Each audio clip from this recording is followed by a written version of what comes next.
mess with the alignment of his kneecaps, kneecaps and knees.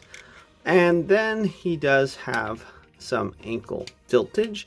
That's about it for articulation. So let's go ahead and do a couple comparisons.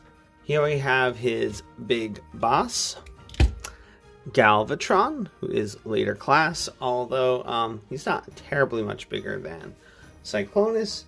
And of course, we have Sweep, or Scourge, pretty much same difference. He's a little bit smaller than Cyclonus, and that's how they all look together. And enough about that. Let's go ahead and get him transformed into spaceship mode.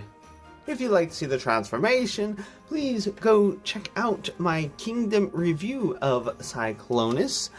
And he does look mighty fine in his spaceship mode, as does Kingdom, although Kingdom is more accurate to the original movie and cartoon series, although this is more accurate to the toy. But it is the same sleek design, but as you can see, there are some differences. There's like the blue along the sides, silver. I mean, it does look really cool, but definitely not cartoon accurate. And it does also have the same retractable landing gear, which is really cool, of course. Obviously no spinning wheels, it's not that complex, but still better than a lot of other things we've gotten in the past.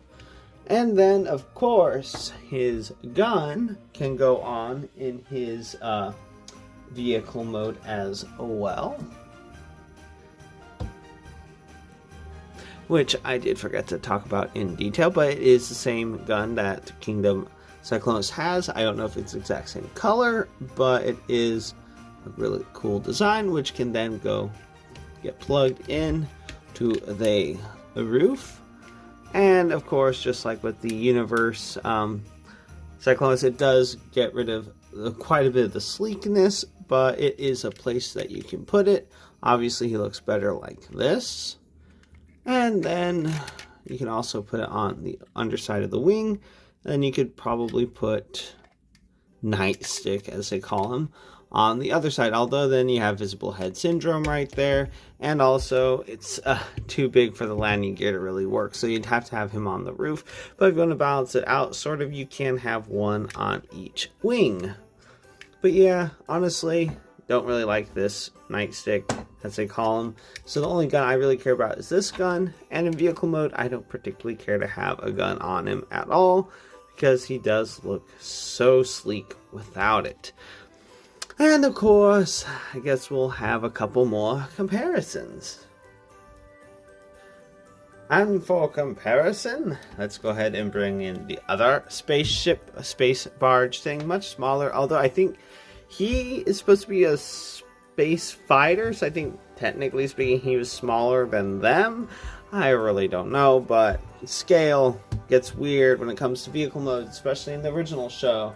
And then, which should be the smallest of them all, but is the biggest of them all, Galvatron. As you can see, he is the biggest of the three.